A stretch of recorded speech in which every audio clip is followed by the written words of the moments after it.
It is the weekly Locked On Big 12 Roundtable. We've got some odds from our friends at betonline.ag on who will win the Big 12 conference this year. That's the whole show. That's it. A whole lot to tackle coming up, coming your way. Dudes talking odds tonight on this roundtable episode. That's coming up right after this. You are Locked On Big 12, your daily podcast on the Big 12 Conference, part of the Locked On Podcast Network, your team every day. All right, I'm Josh Neighbors from Locked On Big 12. To my right is Steven Simcox from Locked On Horned Frogs. Below him it is John Williams from Locked On Sooners. To his left and below me it is Jacob Hatch from Locked On Cougars. So, guys, we finally got the Big 12 odds. A lot of angles to get this from, but here they are if you're watching on YouTube. So the two favorites are Oklahoma and Texas. They have the closest odds. Plus 175 for Oklahoma, 7-4, if you want the fractional odds. And then Texas is 2-1, plus 200 right there.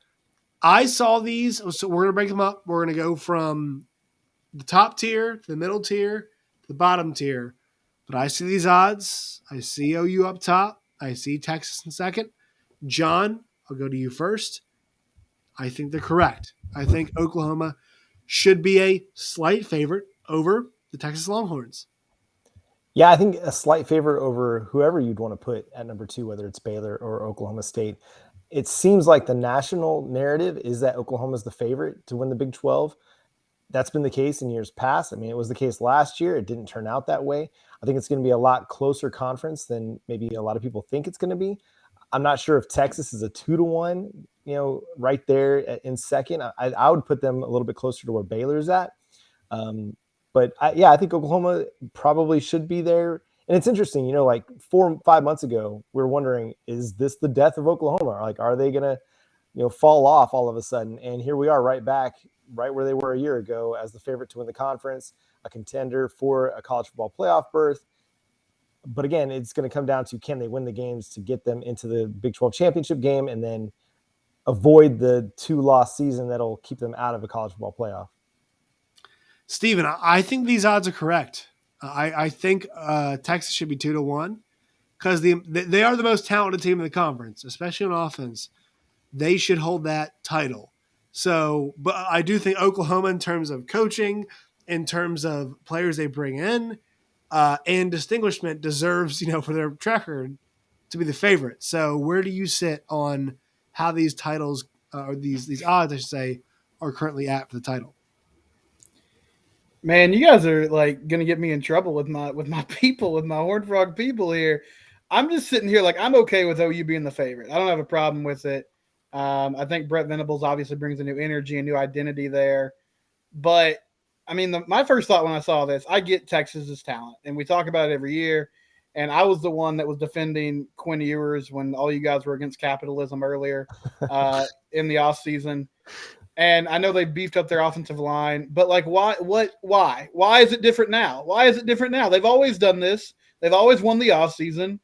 And, Steve Sarkisian, good coach, all that being said, they were 5-7 last year. And I know there are reasons as to why they were 5-7 last year, but they still lost to Kansas at home. Like, I just can't bring myself to say, oh yeah, this team's the number 2, team in the Big 12. So my big question is like, and this is why I'm going to get in trouble.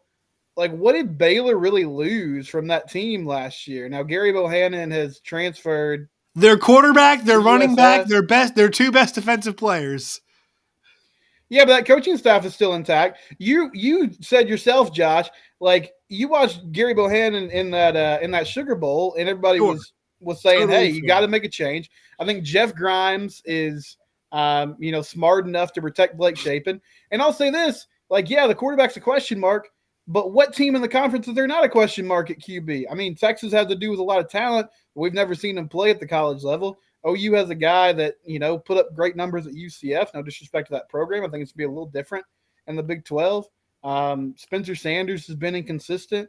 I think you could go down the list. I get it, but I think Dave Aranda's a sharp defensive mind.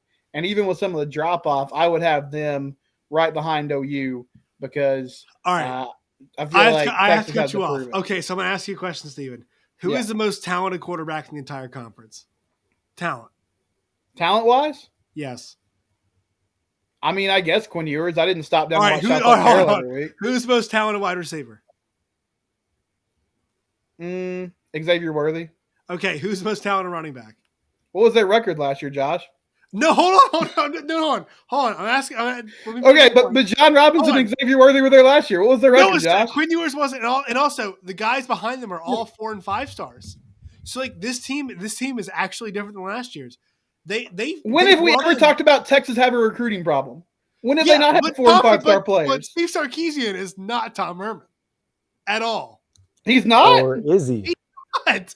Guys, who was the last wide receiver to win a Heisman? It was Devontae Smith. Who made him look that good? It was Steve Sarkisian. Was he the head coach or was he the offensive coordinator? He was the one calling plays, Elise. Come on now. This guy's the one calling plays. Nick Saban's not out there being like, yeah, how we run this? No, come on. Look, at least you have to give me this. The offense for Texas is far and away the most talented player. You could argue, like, they have at every skill position, maybe fine, somebody else's tight end you could take.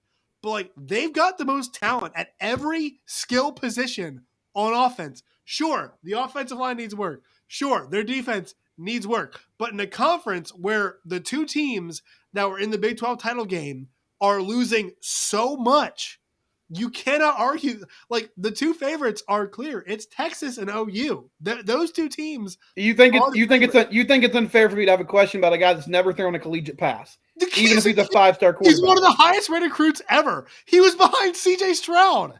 So was Spencer Rattler. Well, yeah, he was a high rated recruit. He's never thrown a collegiate pass. I can't have reservations about Texas. Sure. I can't have reservations about the University of Texas. But Baylor should be favored over. I can't have reservations about the University of Texas playing to their potential. Last year, Baylor had a 1,000-yard rush. You're telling me that's an insane take, that I have reservations about the Texas Longhorns living up to expectations. No. That's not what I'm saying. I'm saying the ridiculous part is that you would put Baylor over Texas this year. They sucked 2 years ago. I think they're good to go. I think Dave Aranda is an awesome. Do you? coach. You're yelling at me right now. No, but would you give them the odds on over Texas, Baylor, after losing Terrell Bernard, Jalen Petrie, Abram Smith, and the quarterback they protected so much? No, they've got no experience. Also, don't forget their offensive line is coming back. They lost 2 wide receivers to draft. And many people think that Blake Shapen is a much better quarterback than Gary Bohannon was. And Tyquan Thornton was a good player, but man, he had drop issues. Let's be real. Like, he was fast, but he wasn't a very. But he was their best wide receiver they had. Abram Smith was a 1,000-yard rusher last year. He was Ebner. Yeah, he was Ebner. Okay, Ebner is Ebner. Abram Smith was a linebacker 2 years ago. They walked in. Jeff Grimes and Eric Mateos walked into an offense that was horrible. The quarterback of that offense is playing at Liberty right now because he couldn't start at Utah, right? Yes. And they turned that thing around in one season. Well, Utah was in a Rose Bowl, to be fair, because of that quarterback. But, it's not because Charlie Brewer. No, not because they went to the Sugar Bowl. But I'm saying, let's be fair with this. Let's be fair about this. All right, their offense protected the quarterback because their running back Abrams. They lucked into that. That was great. That was awesome for them. Their offensive line overperformed from their last year. We know that's a fact. They did. They were a horrible offensive line in 20, great offensive line in 21. Right? But they're running it back with that crew. Yes, I agree. With. But none of the skill guys are there around them. They're going to win probably 8-9 games, sure, in that range. But if you stack them up against Texas, you cannot. There's no. We're talking about odds here, right? Odds. There is no way a sports book is going to list Baylor ahead of Texas with all of the talent they have. And look, this level of talent is different. Nair, Whittington, Worthy is the best 3 receivers in this league. It's not close. Oh, you add Ajay Hall and you add Billingsley. If one of those guys, if only one of them hits, you're in great shape. There's this Texas offense is almost Big Bank's 2008. It's too big to fail. wasn't This a problem offense is last too year, big to though. fail. They scored 35 points a game They last had year. Casey Thompson, Hudson Card. And What are they you still talking scored about, fellas? 35 points a game. In the Their first defense half, gave all up of them. 31 points a game. Like this Yeah, is it won't be that the was an same thing offense this that was year. still pretty good. Yes.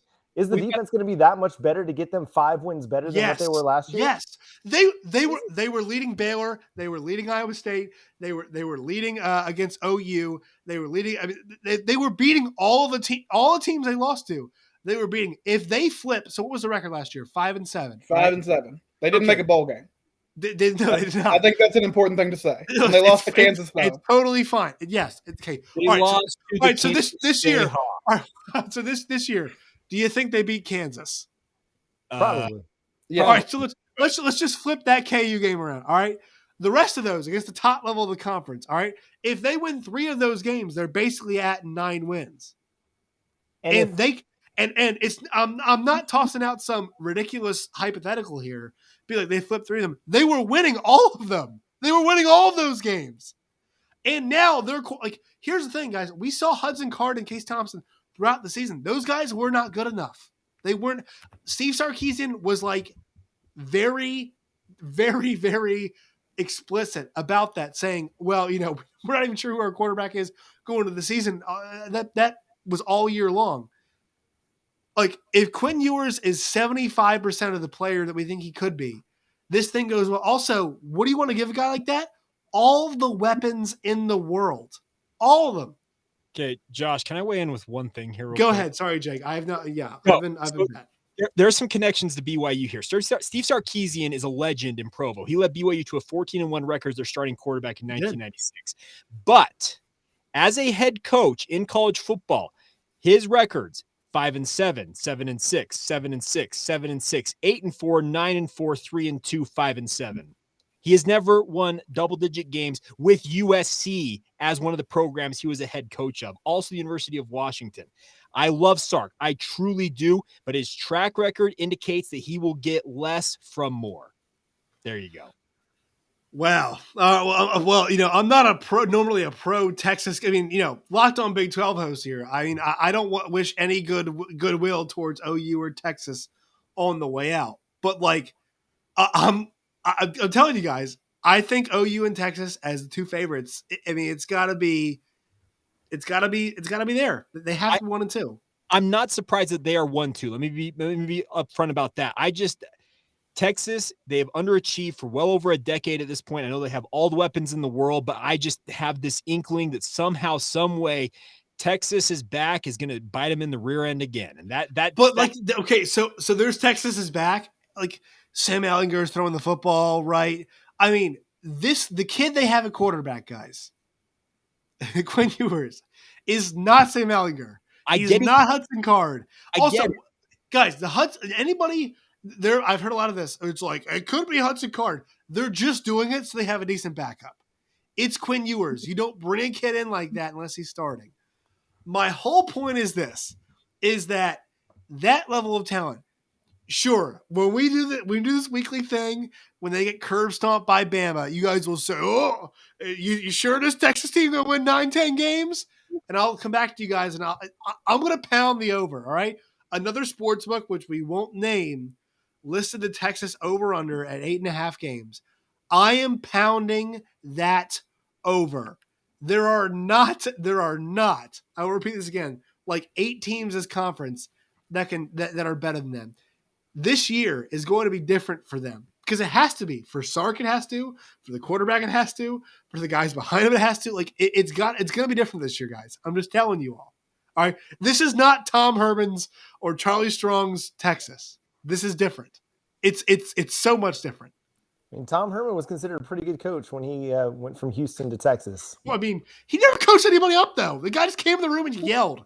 At least Steve Sarkisian, I can see the work right now. Besides not giving Julio Jones the ball in Atlanta in the red zone, right? Like in the offensive play calling category, where are we? Like, okay, this guy sucks.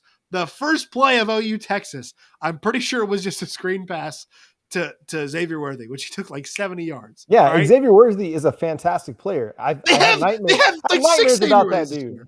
Yeah, but you can't play all of them.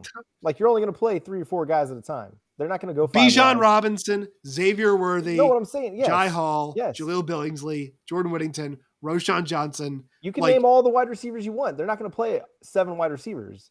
They're going to be all good. those guys can play like nearly at one time. Right. They're going to be really good offensively. I have questions about the defense, if it can be better. I have questions about the coaching staff, if they're good enough to be a top contender in the Big 12.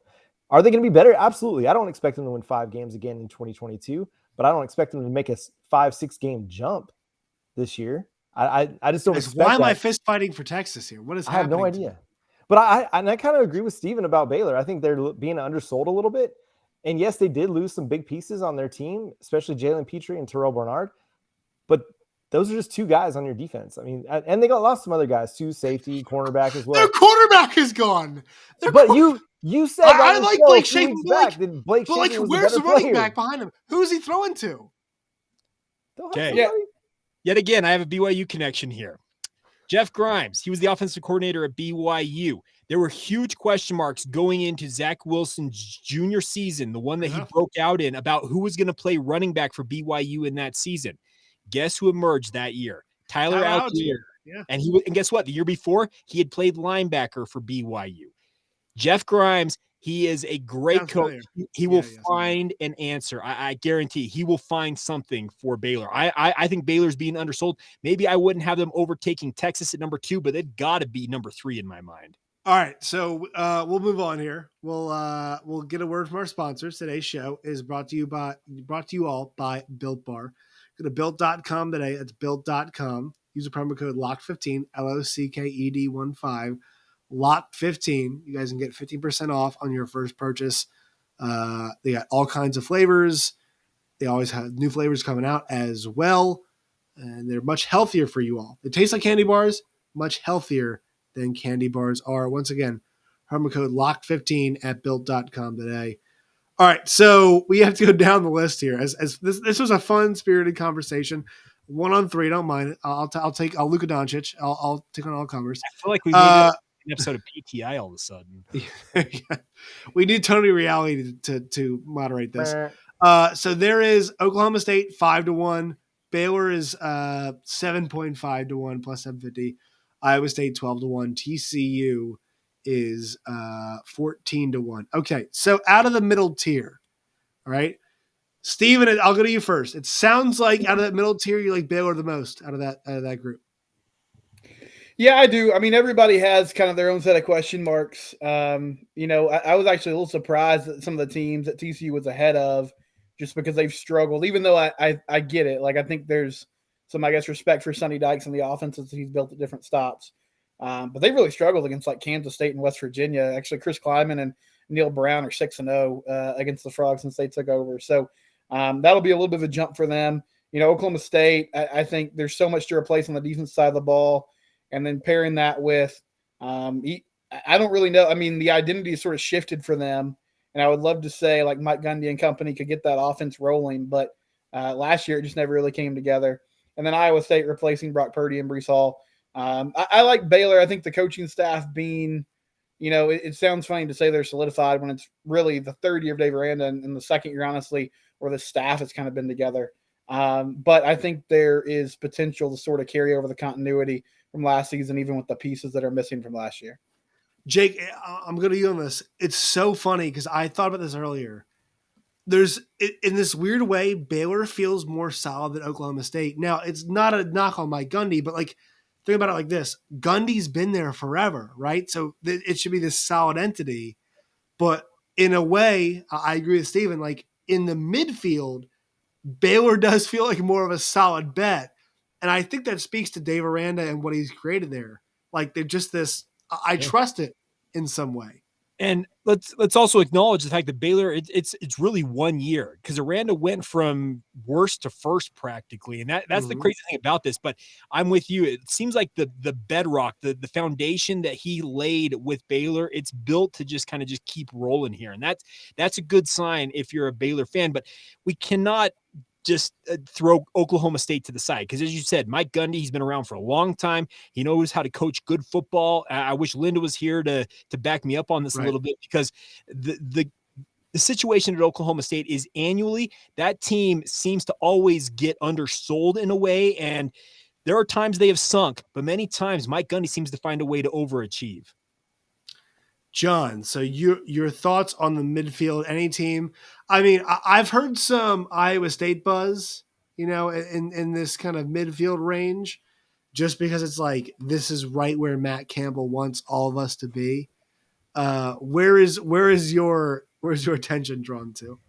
Yeah, I think it's interesting that Iowa State is that high up in the odds because we talk about teams that lost players, man. They lost 5 of their 6 best players, and Purdy and Brees Hall and Charlie Kolar and Mike Rose and Will Anderson. Like, that's a ton of talent that they lost on both sides of the football. And really everybody's lost a bunch. Like, Oklahoma lost 6 defensive starters, lost a bunch of guys on offense as well, and they're still the favorite. So it's just really interesting how every team in the Big 12 has lost really key players, and yet the hierarchy kind of stays the same a little bit. Baylor, to me, is the team that's being undersold. I think they're going to be a little bit better than what they're expected to be, or where they have them ranked. Like, you look at different power rankings, or Paul Meyerberg at USA Today had his 1 to 130 ranking, or 1 to 131 ranking released just the other day, and Baylor was the number 2 team in the Big 12 according to him. So it's not necessarily to say that is going to be the way it plays out, but I do think Baylor is going to be a better team than what the odds are showing there. I think kind of what you guys talked about with David Aranda, the dude is just steady. Like, there's no highs, there's no lows, there's just even keel. It's super boring. A lot of times the way he speaks isn't going to get you fired up. If you're doesn't win the press conference, wins the game. That's right. And I think there's something to be said for that. Like, yes, they did lose some guys, but are people going to be shook by the fact that Jalen Petrie and Terrell Bernard aren't there? No. Are they going to be shook that Gary Bohannon went to USF? No, probably not. I think they're going to be just as fired up as they were last year and ready to build on what they did in 2021. I feel like Petrie and Bernard are bigger losses than we're selling right now. No, they're huge. They're huge. Massive losses. They're huge losses, but every team lost something. Like Oklahoma, they lost their best pass rusher from last. They lost a lot of guys last year. And so, but they're still considered the favorite in the league. So I think that just, to me, I would expect that Dave Aranda is going to have some really good players on the depth chart to fill in at those spots. Before we hit our next break, Jake, so this is the range where people seem to think that if BYU was in the conference, it's where they'd be. They bring back quarterback Jaren Hall. Kalani Sitake is back. Obviously courted by other places, but you see these odds and tend to think, BYU probably in this midfield mix. Yeah, and I threw it out on Locked On Cougars on our Twitter feed, and John responded to it. The consensus seemed to be they think BYU would kind of be sitting in that 4 or 5 spot if they were in the conference this year, and I think that's probably a good spot to be sitting at, that 15-2. Oklahoma State's a little too high at 5-1, but yeah, Iowa State at 12-1. I could see BYU very much being right there. And the nice part is, yes, BYU does have a lot returning. They do have to replace their running back, but they think that they've found the option there in Chris Brooks. So I think the Cougars will be very competitive this year, and definitely at least that top half of the conference. All right, one more word from our sponsors on today's show. It's our friends from rockauto.com. If you guys need anything for your vehicle, whether it's a daily driver, work car, whatever it is, you guys go to rockauto.com today. You'll spend 30, 50, or even 100% less than you would from a chain store or a car dealership for every part you need, whether it's tail lamps or, brake lights. You've got all that stuff that you need right now at rockauto.com today. It's a family-run business serving auto parts customers online for 20 years. Go to rockauto.com today. Write Locked On in their How'd You Hear About Us box. That way they know we sent you. Amazing selection, always low prices, all the parts your car will ever need. That's rockauto.com. Boys, it's time for some long shots. The ones at the back end of the conference. TCU, 14-1. I kind of threw them in there, but we'll give you that one, Stephen, talk about there. Texas Tech, 40-1. West Virginia, 40-1. Kansas State, 50-1. And then Kansas, 300-1, fellas. So I'll ask you first, Stephen, are we undervaluing TCU? And also give us a long shot if it's not the Horned Frogs. I mean, I think where they are is about right. I feel like if things come together for them, then you're talking about a team that could win 7, possibly 8 games. To me, the real challenge for TCU is not so much, the offensive side of the ball. You got a quarterback situation you still have to figure out. But I think honestly, like there's enough talent to skill positions they can score points. It's just rebuilding this defense that's going to be the real problem. And transitioning to a new scheme under Joe Gillespie. Trying to get more beef up front. That's going to take some time. As far as who else on that list could sort of jump up and make something happen, man, it's really a tough call. Like I like the Joey McGuire hire a lot, but I feel like there's just a lot of work to do at Texas Tech, obviously. Man, I might go with K-State, honestly, just because I think Chris Kleiman has a formula to win ball games, playing a physical style. We know Deuce Vaughn is an electric player. I know there's a lot of question marks around that team, but I think there's some consistency there. West Virginia, I guess if JT Daniels somehow puts a great season together, they could be in the mix, but I know they're dealing with a lot of attrition during the offseason. So if I had to pick one from that group, I would probably roll with the Wildcats. That's where I'm at. And I've been a huge anti-Adrian Martinez guy. But like their weapons are awesome. And here's the thing: you just have to finish top 2, right? And then you're in the title game. And then once you're there, we know like, you can win it. And here's the thing: look at this conference the last 5-6 years. Who has been there? We've seen OU, Texas, Iowa State, Baylor, Oklahoma State. I mean, I just list y'all. Half the teams in the conference have been there. Like if you're in the mix, you can get there. So, and John, you've seen this more than anybody else, right? As somebody who covers OU, you see these teams rise up more than anybody else. So if you're set from that perspective, all right, who's the team this year? And I know K-State gives y'all a lot of problems. Are you looking at Wildcats, maybe Texas Tech? Where are you going with this? Now, I've been banging the drum for West Virginia for the last month or so since JT Daniels committed. It's just a team that I love their defensive front with Akeem Mesidor and Dante Stills. I think that's a really strong duo. I think they're just due for a really strong season. I think if they can get a healthy season out of JT Daniels, that's going to make a big difference.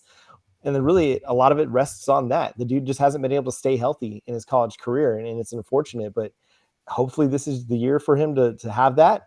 I think if they can put together some nice wins, because they started off pretty strong in 2021, and then things kind of went haywire, if I remember right. But I think this is a team that could have that Baylor kind of resurgence, that last place in the conference into the Big 12 title game, if they can get some health at the quarterback position, if they're able to replace Letty Brown with a good running back. But I really like the defense that they put together pretty much every year. I mean, they gave teams fits last year at different times. Oklahoma only scored 16 on them. And so I think this is a team that, as far as long shots are concerned, it's one of the ones that I really like the best. All right, Jake, you get to take your shot now. Who are you going to go with? So the funny thing about this is I would just, for the fun of it, I would pick Kansas at 301. Yes. It's absolutely an insane number to look at, 301. But I am a big fan of Chris Kleiman at Kansas State. To see them at 50-1, it just seems like that one is a great bet. So I guess I'm going to go with you guys, both Josh and Steven, with picking Chris Kleiman at Kansas State, because 50-1 just seems like a little bit too long of odds for a program like Kansas State that we all know the MO of what Kansas State is. Even going back for decades, it's been a hard-nosed football team that's going to make sure that you feel them every time you play them. And I think Chris Kleiman, coming over from North Dakota State, he has brought that same type of mentality to Manhattan. I'd be hard-pressed to pick against Kansas State, but 300-1, I'd put some Skittles on Kansas just for the hell of it. I saw one sportsbook had their over on a win total at 2.5. So that is why they're. Okay, here's the thing. 2.5 for Kansas. I know how bad they have been, but what their coaching staff is doing, I think they've got the right coaching staff in place. I'd actually take the over on that. I think they win 3 or 4 this year. Yeah, I mean, I'm totally with you. Like for me, Devin Neal is a legit dude. They've got more than one legit running back. Kai Thomas from Minnesota is a legit dude. It's like they've got 2 good backs. If Yeah. Bean or Dylan Daniels figures it out, I mean, I'm on board. So I'm with you on this. If Lance Leipold is given the requisite time to really do what he's done at other programs he's been at, most notably Buffalo at the FBS level, he will make Kansas a bowl eligible team. That guy's a winner. He's just a winner. Yeah. He will get them the bowl eligibility, and people will be absolutely losing their minds knowing where Kansas has been for over a decade now. You got to give him the time, but they're going to be a surprise team this year. I think they win 3 or 4, and and if they go 5-7, people are maybe going to vote him as coach of the year. I'm going to go. So you mentioned, Jake, that I liked what Steven had to say. I'm going with Texas Tech though. They've got good backs. They've got the maybe the hottest offensive coordinator in all of college football. I mean, Bailey Zappi just got drafted, right? Yep. And so people like that. Joey McGuire made a great hire, snatching him up early, and people have just been like, "Oh, this guy knows what he's doing." I mean, in this conference this year, hell, who knows? And also, they've got 3 quarterbacks that are like legitimately good options between guys. We talked last year. I said, "Hey, Tyler Shuck had the 7th best odds to be the number 1 pick in last year's draft, according to our friends at Bet Online last year." Also, Donovan Smith, who was awesome last year, and then also they've got Barrett Morton, who's one of the best recruits in their entire program's history. The vibes are positive. 9-3 this year. Hey, maybe 9-3 even gets you in the Big 12 championship game as second fiddle to somebody else. Who knows? So a lot of good. I think a lot of good options in the bottom part of this conference. I'm feeling. Oh wait, Jake, you're muted. No, not yet. No, not yet. Still can't hear him. You lost Jake. Big sad. It was a good really thought, good though. sure. I imagine. You are on fire though. You're doing great. You're doing well. All right, so we'll wrap up here. Plugs and times to let us know where you can find you. Jake, if it doesn't work for you, I'll let everybody know where they can find you. But Steven, I'll let you go first and give Jake some time. Yeah, I'm at Simcox Steven on Twitter. Show is at Locked On TCU. Locked On Horned Frogs, wherever you get your podcast. Also on YouTube as well. And, oh, man, I think we just lost Jake. But we'll keep rolling here. Yeah, and you can follow me on Twitter at John9Williams. You can follow the show at Locked On Sooners. Available on YouTube and wherever you get your podcasts. You can also read my work covering the Oklahoma Sooners at the Sooners Wire. And I'm really glad that Steven decided to take up arms against Quinn Ewers as well. So Quinn's still my boy. I was just taking on Texas as an institution. As we all should. No. All right, you guys can find Jake on at Locked Twitter. On Horned Frogs and at Simcox Steven. You guys can find Jake on Twitter at Jacob C. Hatch. You guys can find the show at Locked On Cougars as well, or basically you guys get your podcast. And on YouTube as well, Jacob. Yes, Jake. Yes. On YouTube as well. So that's for Jake. You guys can find Googling Locked On Cougars. You guys can find me at LO Big 12. That's the account. You guys can find me personally at Josh Neighbors _ Find the show wherever y'all find your podcast, and you guys find us on YouTube as well. All right, fellas. Next week, hopefully, we'll be able to hear Jake at the end.